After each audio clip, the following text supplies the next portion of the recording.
Good afternoon, everyone. My name is Will Chueh. I'm the director of Stanford's Precourt Institute for Energy. Welcome to the Stanford Energy Transition Leadership Seminar. Let me tell you a little bit about the seminar.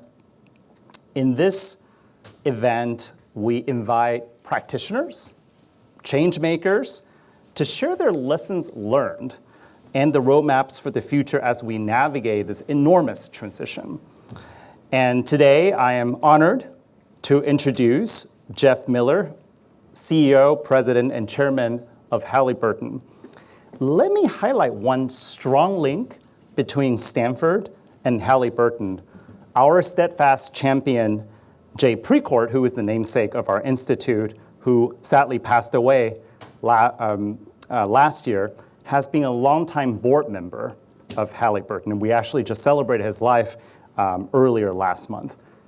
Jay Precourt emphasized the need for a diffuse boundary between academia, industry, and government, and this is a critical element to catalyzing the change. And let me end with one fun fact about Jeff.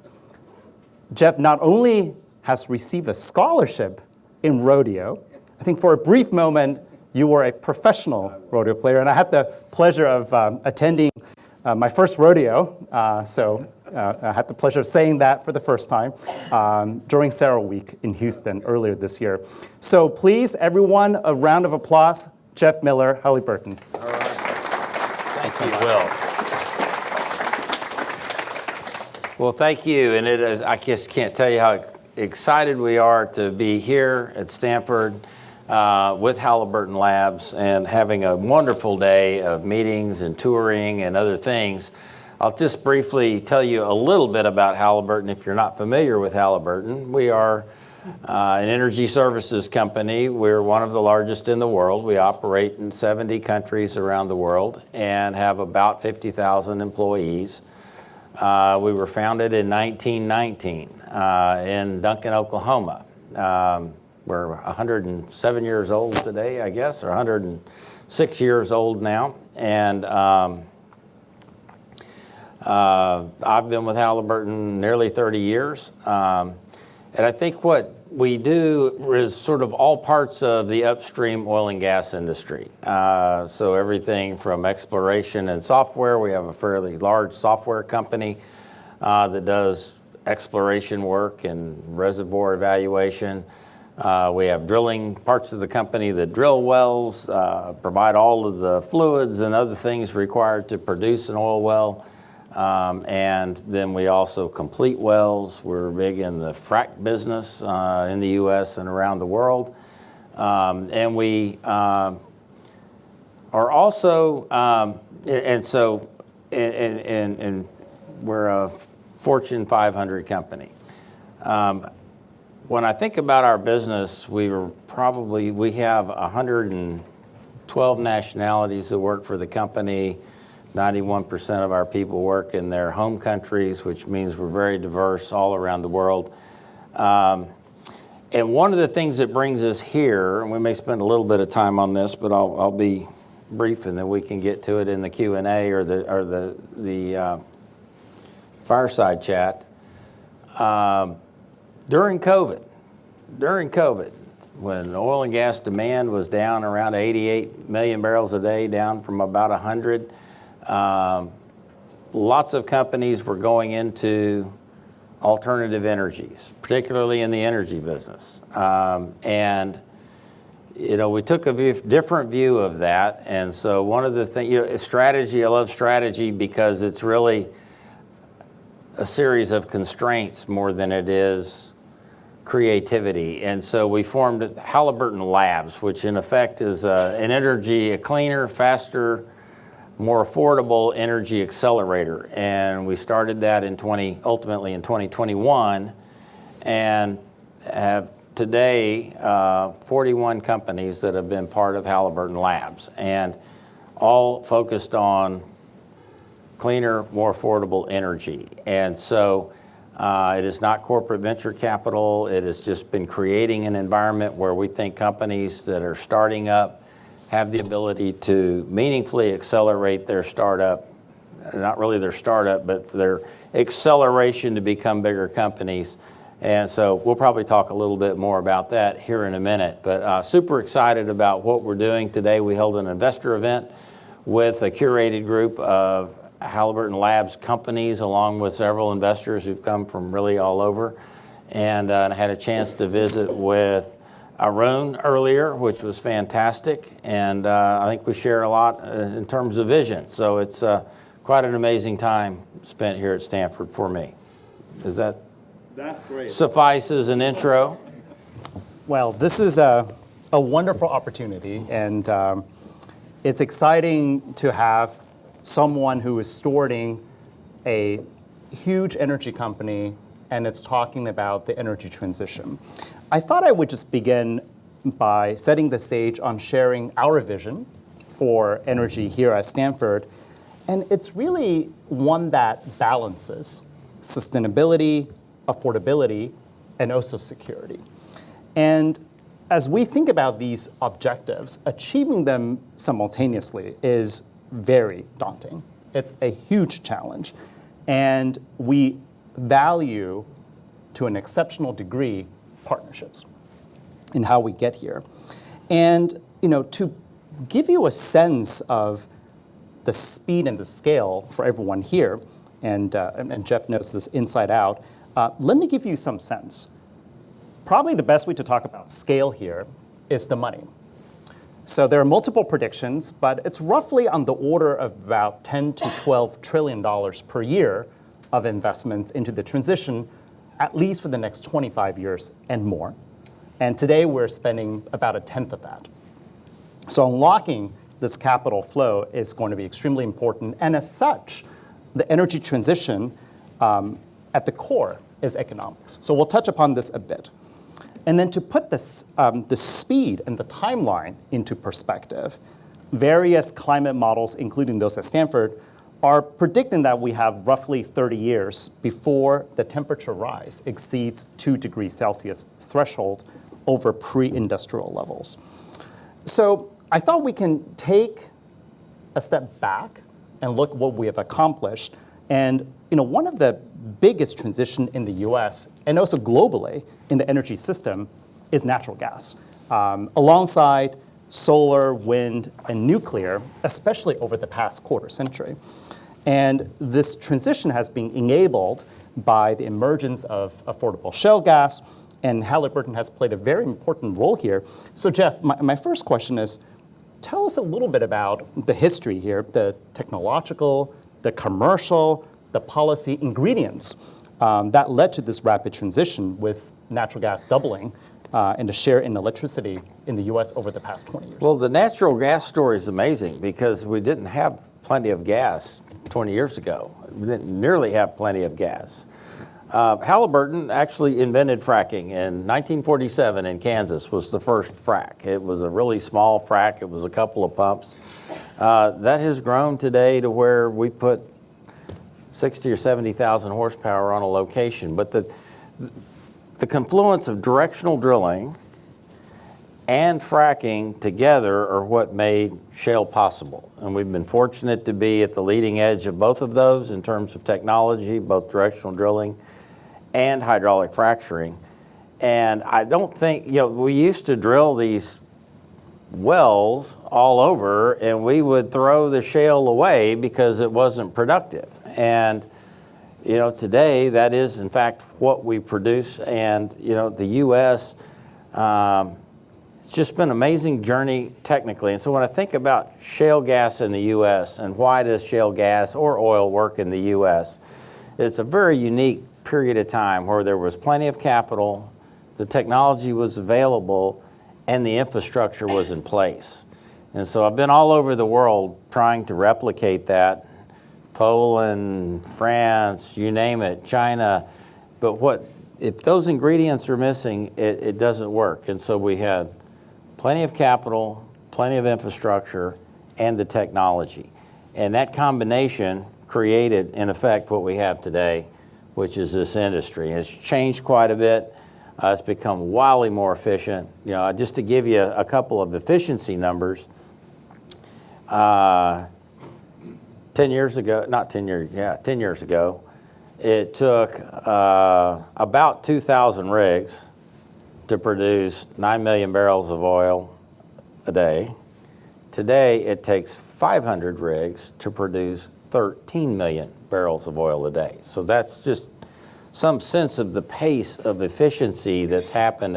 And I say the same around gas. We've got more gas than we have infrastructure today, and it's highly available. It's been an amazing journey for me personally, because I can remember when we talked about shutting our business in the Northeast down in 2007, and one of our guys said, no, don't do that. They're going to find gas there. And lo and behold, there's more gas in the Northeast than maybe anywhere in the world. So Jeff, you're here, at Stanford to look at and double down on innovation. What was that innovation piece in shale gas? And also, you mentioned the technology was there in the 40s, but then something led to this rapid hockey stick. I think the rapid hockey stick was, in some ways, the willingness to take a risk by Mitchell Energy to continue to pursue how do we contain the frac and how do we drill it, and then it became an economics exercise of how do we do it faster and at a lower cost. And I think that efficiency diagram also is consistent with the cost, the reduction in the cost of producing gas in the U.S., such that that's what allowed so much of the growth. And I think this is being a huge part of the story for electrification in the United States. And tell us a little bit about how electrification is playing an increasingly large role in Halliburton's business. Yeah, so to put it into the sustainability context, we invented we call it Zeus, but it's our electric frac fleet. So when we think about emissions at Halliburton, 80% of our emissions came from hydraulic fracturing. And we wanted to eliminate the emissions or reduce the emissions, so we built frac fleets that were electric, that ran on natural gas produced in the field, typically at a very low cost. And but we didn't do it for the emissions outcome. We did it to build a better mousetrap. And I think that's one of the, when I think about sustainability broadly, and I just had this conversation, I think it's an and conversation.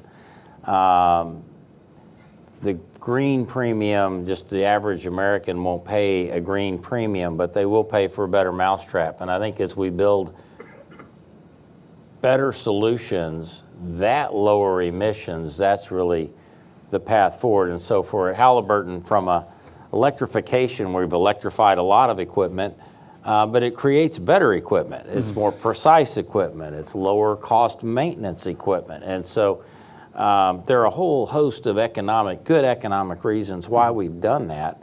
And so now when we think about electricity, particularly in the oil field, but in the U.S., I think that's one of the biggest challenges we've had. We've never seen an increase in demand for electricity that we see today. It's actually been kind of a sleepy business for 20 years until you throw 6% growth on it, and all of a sudden it's dramatic.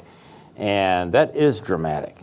And so, we think mobile power. We invested in a mobile power company that powers frac fleets, but also can create power for C&I, construction, industrial, or commercial industrial, and even for data centers and that sort of thing. So I think that the electrification is a central theme at Halliburton. Well, electrification is also a huge topic here at Stanford. We have our Bits and Watts initiative that Liang Min over there runs, and one of our key objectives is to enable 24/7 clean electricity. And the way we see this is you need a diversity of solutions. There are no silver bullets. And there are 4 major pathways we see that can work here. You have renewable plus storage, so solar, wind, and storage. You have natural gas plus carbon capture and utilization and storage. You have geothermal, and you have nuclear. And as we were talking about, and you emphasized, electricity, like most things in the energy transition, is a commodity. So the main value to the consumer and the customers is the cost. And I'd like to take a moment to look now forward a bit. So we talked about how we got here with natural gas and where the economics made sense, the market took off. With natural gas plus carbon capture, utilization, storage, we are at the infancy in terms of that economics. And I think the widespread use of CCUS will depend on the economics. So Jeff, walk us through a bit on CCUS. So today, where are we now in terms of our first-of-a-kind economics? Where do we need to go in terms of the nth-of-a-kind economics? And what are the opportunities for innovation here? Well, look, I think we're at its absolute infancy in terms of CCUS. We do quite a bit of CCUS in terms of drilling wells, completing wells. From our perspective, one of the challenges or one of the pieces of R&D where we spend time is around how to seal it. So once it's been injected, how does it stay there? And that gets into metallurgy and reservoir evaluation and what types of reservoirs will contain natural CO2 for long periods of time. But it's also a cost. And so that to me is one of the things that is, will drive up cost until there's some use for CO2. And I think that one of the uses, which is not necessarily driving towards renewables, but it's used as tertiary recovery in oil and gas quite often. But beyond that, what can it be used for? How is it used in the future? I think, solving for that, hard as it may be, is an incredible opportunity and one that will make that whole system, lower cost and therefore more sustainable. And I think that's the risk we run with CO2 is the degree to which it's subsidized through 45Q credits and other things. But today that's really the business model around CCUS. But we see more and more of it around the world, and it's clearly an opportunity in our opinion. So on the CCUS story, there is a lot of discussion just broadly in energy transition solutions and technologies on the economies of scale. And it really boils down to, if you build enough of it, if you build it big enough, the cost will come down. Here at Stanford, we've been doing a lot of analysis around this. And of course, as you know, the story is more complicated than that. And, I wanted to get your thoughts on some of the nuances in what it takes to decrease costs of things like CCUS, and also how incumbents in the oil and gas industry can play a role in sustaining the learning curve. And how do we reproduce the success Yeah, of well, look, solar? I think that, some of the, cost reduction comes through efficiency. Today it's a very complex process in terms of, we're still in effect exploring what are the right reservoirs. And so reservoirs can be acquired, they get tested, they don't do what they're supposed to do, or they don't contain CO2 at the right rate. And I think that as that gets better understood, that cost comes down. I think, drilling and completion technology will get better, continues to get better. And so those are some of the things that bring down cost.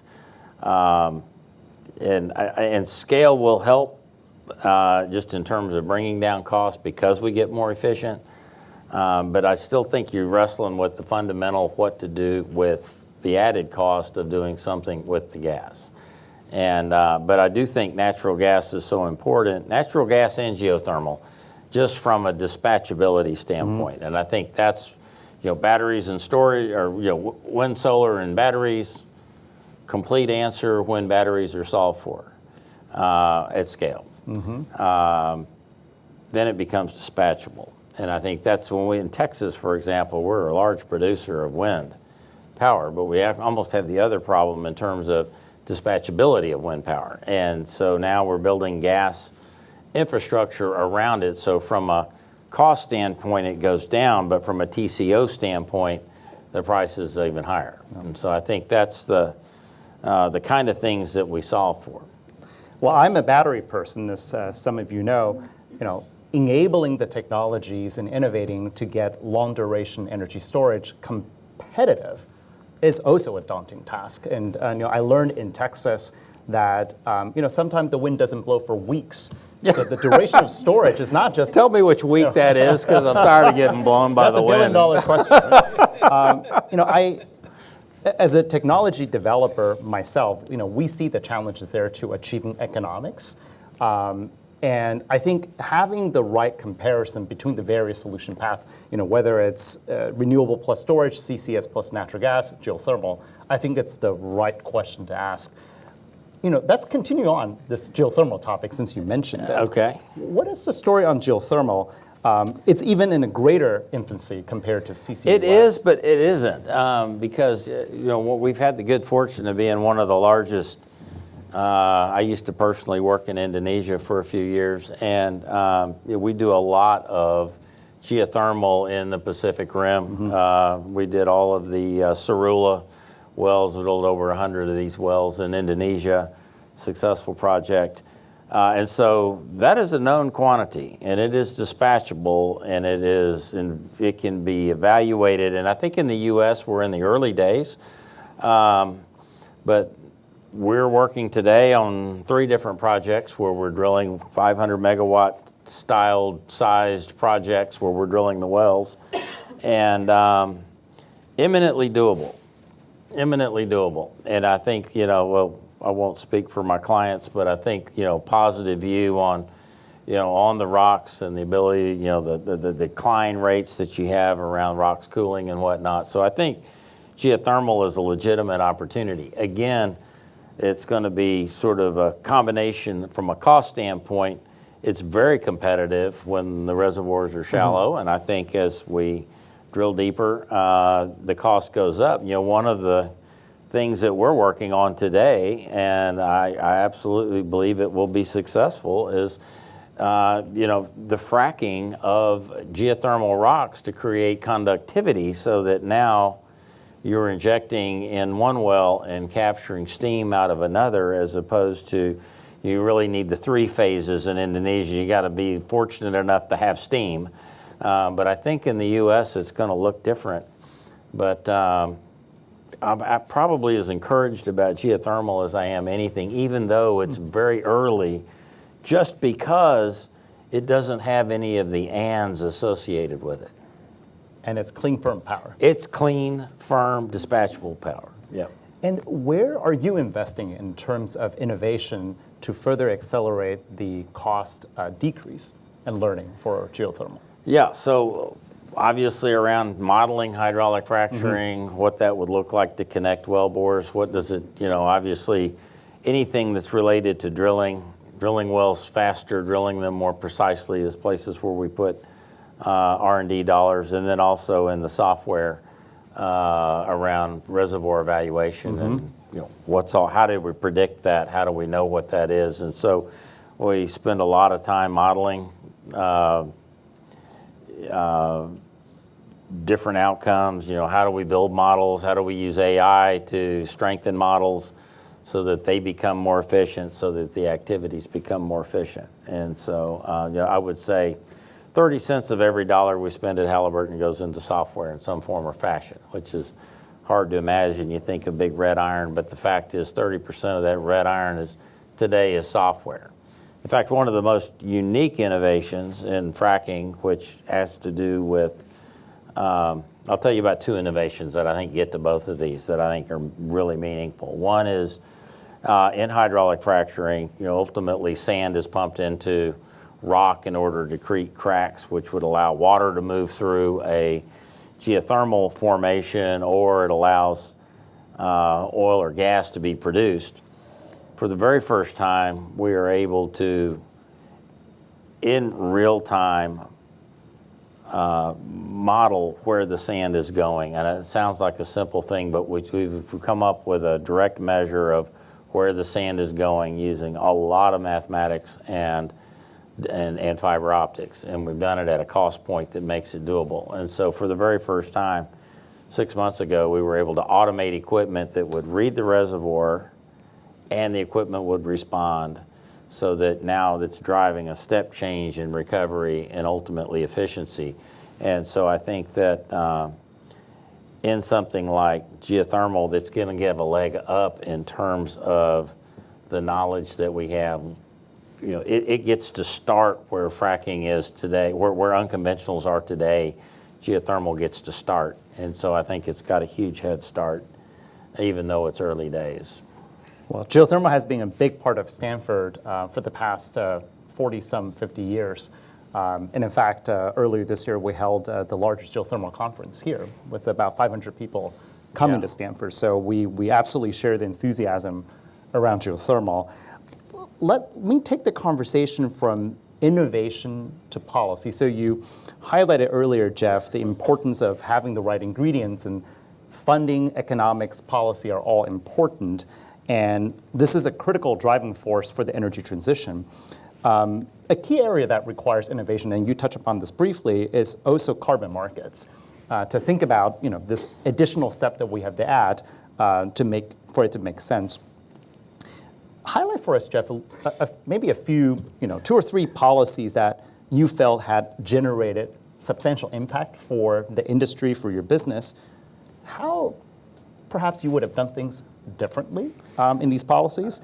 And then what are some of the priority areas we should be focused on? Yeah, well, I'm going to start with, I'm not a politician at all. I'm a businessman. I'm a simple businessman at that. So I'll stay away from that. I think one of the most important policies for our current industry was lifting the export ban on oil. So you wouldn't really have had any of the conventional development that we have today were it not for lifting that, because we produced more than we needed as a country many years ago. And quite frankly, the energy markets are such that we don't even refine the oil that we produce here. So we have to be able to move that to places where it can be turned into useful products. So that's one that I would have done nothing differently, and I think it's super important. Look, more broadly in terms of, what policies will help, obviously 45Q has gone a long way towards driving some of the behavior in terms of CCUS. But, also as a U.S. taxpayer, I'm of a view that, sustainable and also includes profitable. And so I think that anything that long-term requires subsidies is something that's at risk. And I think it's worthwhile to study. I have to say, I worry about markets where the price of energy becomes sustainably high, and what that means to the competitiveness. And so I think that energy is so fundamental. The only 2 things that are the only 2 things I know of perfectly correlated are prosperity or economic growth and energy consumption, whatever form that energy takes. Mm-hmm. But that energy does have to be competitively priced. And so I think that you'll have the winners and losers over the long run ultimately be those that get energy at the most cost competitive price. Mm-hmm. So it does become a price issue. And so I think policy needs to take that into account. I think that's a very essential part of the solar story, as well as it took off when it made economic sense. And I completely, Jeff, resonate with you. As I think about what are we sustaining at the end of the day, I do think sustaining prosperity is an important part. That's, our economic growth, the prosperity of the planet. It's different kinds of prosperity. And, let me now shift a little bit, and you mentioned Indonesia as a perfect segue to my next question, which is the energy transition is both global and regional at the same time, mm-hmm. and it's highly dependent on the local context. And the incredible journey we have had here in California is going to be very different than, say, what's happening in Southeast Asia. So you mentioned Indonesia briefly, having worked there. The cost of coal electricity in Indonesia is about 4 cents a kilowatt hour. Yeah. It's incredibly inexpensive, and that is necessary to drive economic growth in the region. We just hosted the former president of Indonesia just earlier last month, and there, the projected growth necessary for the country to become a developed nation will be increasing its energy use per capita from 1 to 7 megawatt hour per capita per year. So this is a huge constraint in different parts of the world. And since Halliburton is a global company serving all these countries, how do you see the energy transition happening, unfolding differently across the world? And what role can we play, especially a university like Stanford, to make sure that clean, affordable, and secure energy is available to everybody on the planet? Yeah, I think that's where, I have discussions with world leaders all around the world, and with this, quite frankly, with the exception of the U.S. and Europe, we don't really have this discussion at any meaningful level. It gets talked about, but the reality is they're worried about their own economics in their country, and that is not how do I subsidize or how do I spend more money on energy. It's the lowest cost possible energy. That's the same in the world over. I won't pick on countries, but it's India, it's all around the world where sustaining life is the number one issue. I worked in Angola for 2 years with my family in Luanda just after the Civil War, and I'll tell you how important energy is. They didn't name their children until they were 1 because the infant mortality rate was so high, and primarily due to unclean water is the main killer, followed closely by malaria. And so their debate around energy is, I need energy now. And so, I think the way that we help them the most is by, to the extent we get cost competitive energy, we make it available to them, technology. But I don't think it's reasonable to expect them to embrace necessarily what we would embrace here in the U.S. So I think it's got a very different glide path in those countries, realistically. And for a place like Stanford, we are by definition global with all of our students coming from all over the world. What are your challenges for us in terms of what we can do to lead? Look, I think that some of the best work in the world is being done at Stanford right now. And I had a fantastic conversation with Arun before I got here. And the approach that Stanford has taken around developing companies. So I think the private sector is going to play a big role. And I think that the innovation that comes from Stanford in particular, just given the way that you have focused research dollars into companies that will likely have success, I think that's where the real help comes from. I mean, I think that's the most educating people and engaging them in this process that then take things and grow them. And we view that the same way. And, a big part of our view around one of the reasons we're so invested in Halliburton Labs is because we really do believe that the creativity and the innovation is out there happening. And so how do we create an environment where that can be successful? And I think that the solutions that we develop here, they may not be whole systems, but pieces of those systems will start to grow in the, developing countries. I think that's the path that it takes. We don't come in and say, we need to throw out your old energy system. Not acceptable. But I think all of the things that we are doing that incrementally reduce emissions and create efficiency and all of those things, I really think that is the path. Well, this is a great conversation. I'm going to open up the floor for a couple of questions before we finish. As you mentioned, you're here with the advisory board of Halliburton Labs, and I had the pleasure of visiting Halliburton Labs 3 years ago, I think in the middle of COVID, and you were gracious to host us to talk about energy storage. This is a really interesting organization that is building an innovation ecosystem at the intersections of innovators and a large corporation. And it's exciting to see that the Halliburton Labs is supporting the growth of Halliburton. What are your aspirations for Halliburton Labs in its mission to develop the solutions necessary to sustain the energy transition with speed and scale.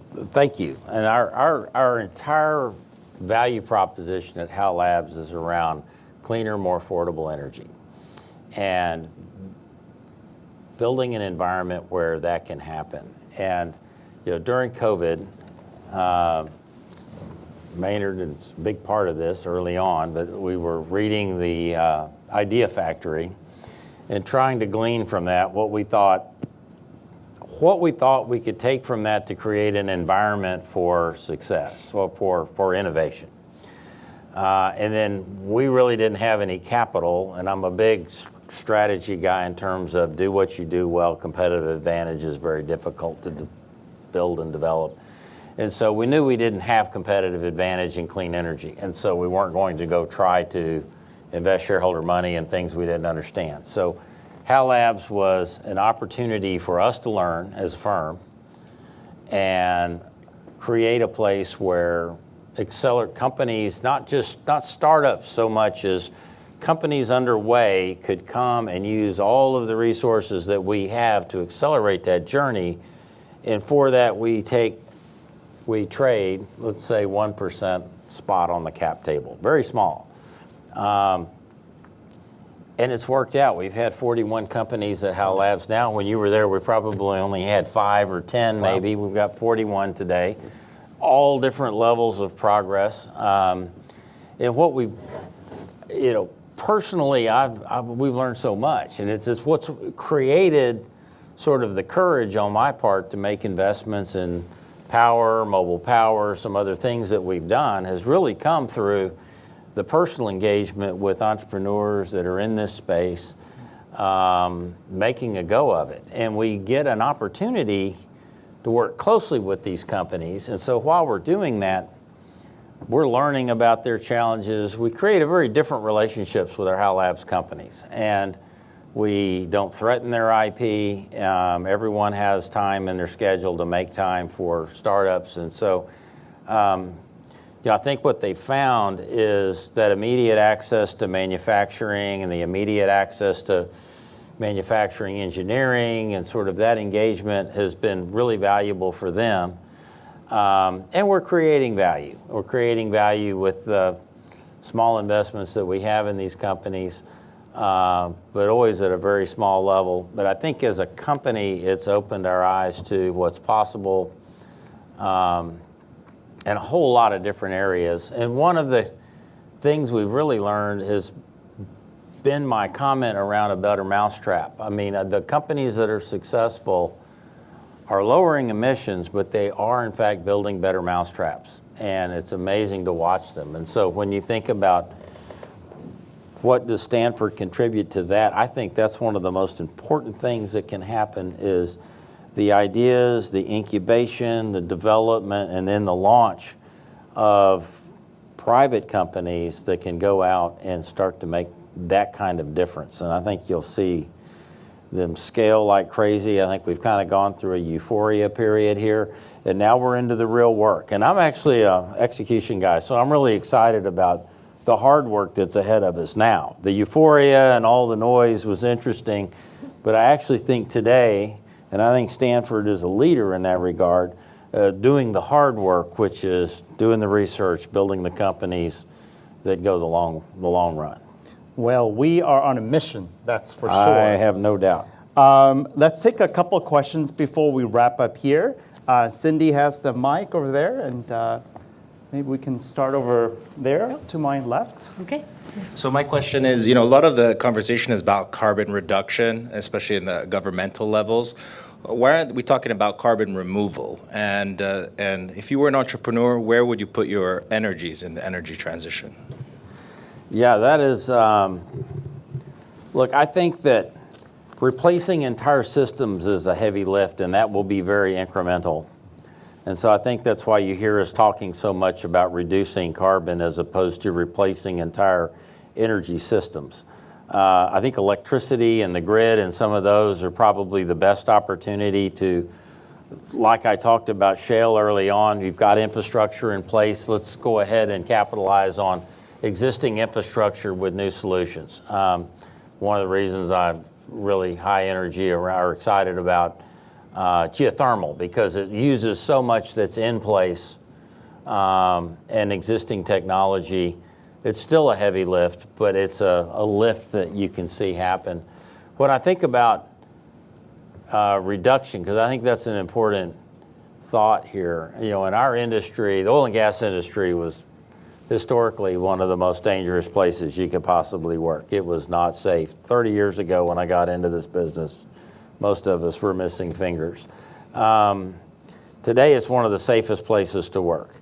But that has happened incrementally over time. And so without setting a time frame, once that becomes a target, so safety became a leading metric, a leading target, a number we care about deeply.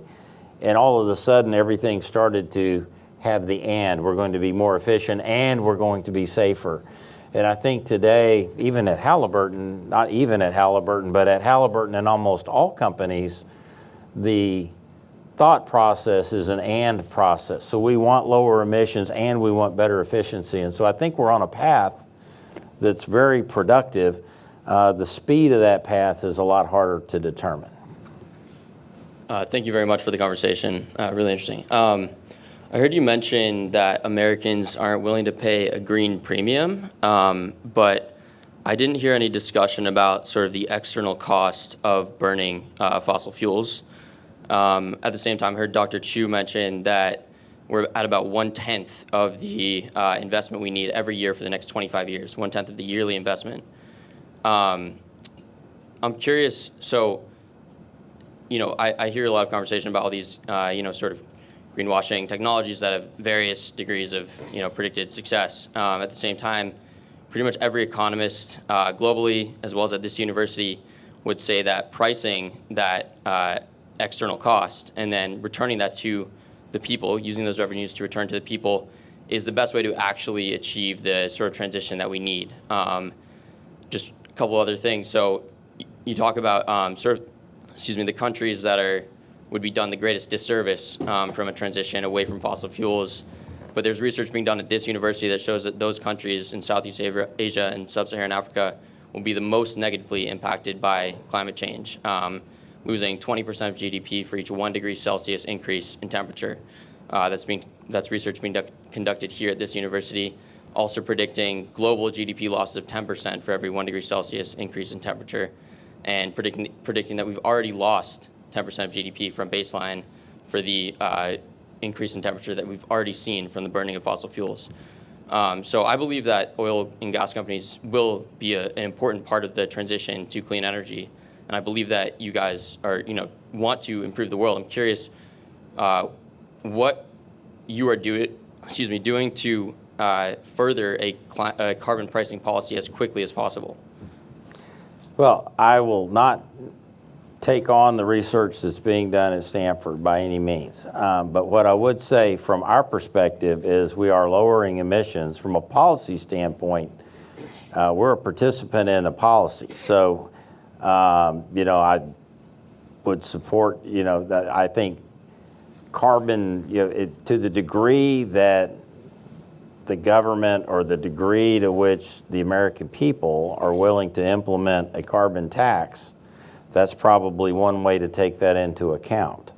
But I don't think that, the intangible costs, while their future costs are very difficult to make real, but the cost that people pay today is very real. And so I think, from our perspective, we take the view of incrementally, how do we lower emissions, and that's what we're taking on. And how do we enable companies to grow and accelerate their growth that can contribute to reducing that. And so, as a service company, we're not a resource owner, we're a service provider to resource producers. And so from a policy standpoint, harder for us to get engaged in that. I think let's take one more question just right behind there. Hello. Hey, Jeff. So my name is Sarah Sosan. I actually work at Halliburton. Okay. for 7 years, so it's nice to see you again in California. I came back to school to study, to do my PhD in geothermal, and I'm from Indonesia, so there's a lot of awesome. overlap from what you talk about. So my question is, I remember back in 2019, we celebrated the 100 years of Halliburton, and I was in the room when you explained your vision for the next 100 years of Halliburton. But that was during the shale boom and then before COVID, before everything. So I'm curious, is there anything that you'd like to change in terms of the vision for the next 100 years after all these things going on? Thank you. Yeah, I don't know that that's a fair. I think what the vision for Halliburton It's a really is. tough question. Well, 100 years is a long time, but in fairness, I will take that on because the vision hasn't wildly changed. I think I've gotten more mature as a CEO probably than I was in 2019. But I think that we're a technology company. We're an oil and gas services company. And quite frankly, don't apologize for that. We've spent 100 years building competitive advantage in producing oil and gas at a lower cost. And that's why the shareholders buy our shares, and that's how we create value for those shareholders. And so I've watched companies, and so to that end, we believe in research and technology is key to making oil and gas more affordable to people all over the world, and that's what we spend our time doing. We also can use those same competitive advantage in geothermal, and we can also use that same competitive advantage in drilling CCUS wells and completing them and doing reservoir evaluation. So that is what we're doing. And I think that that's an unlimited runway for us. I mean, the technology that we're putting to work today is beyond what I could have even imagined in 2019 with AI and all the technology that we have. And so I've watched companies that try to go be something else. So this is just realistic. And I guess I'm more of a Porter. I'm a Porter, not a Stanford, but a Porter strategy guy. So I'll own that right now.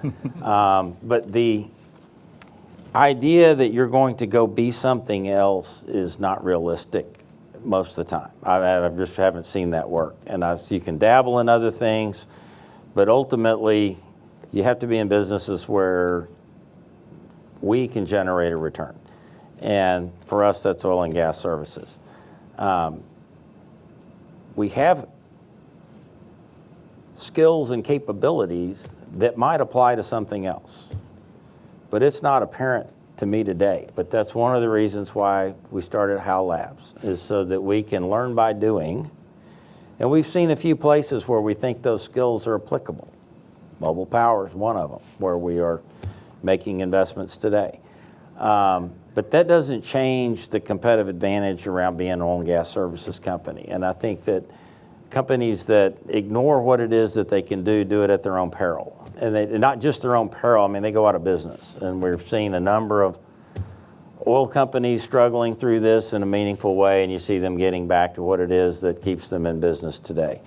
And I think that's realistic. And so the idea around the vision for Halliburton, we want to be a great place to work. We want to be safe. We want to deliver the absolute best services and technology available in our industry. And we want to generate industry-leading returns. And unfortunately, we're doing all of those today.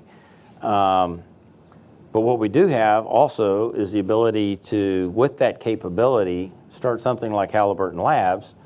And I expect that to continue to grow as well. And at some point in time, as we start to see the matchup of the value chain and our skill set, et cetera, might we do some other things? We might. But we're not going to go off and do something different that we can't do profitably. That's just the reality. And so that vision for Halliburton, in a lot of ways, hopefully hasn't changed. Shale will come and go. Offshore and deep water come and go. And then we find something new. I never bet against our industry, most certainly. I never bet against technology, and I never bet against creativity. And that's what really brought shale. I don't know what the next thing will be, but I am certain there's an engineer and a geoscientist sitting in a room somewhere right now figuring it out, and I hope they let me know what it is. Several of those rooms are here at Stanford. Yes. Jeff, thank you very much for sharing your thoughts on your strategy, Halliburton strategy for the energy transition that is rooted in pragmatism, that is rooted in innovation. We are very happy to host you and your team here today. Thank you. Everyone, please join me in thanking Jeff Miller. Thank you. Pleasure.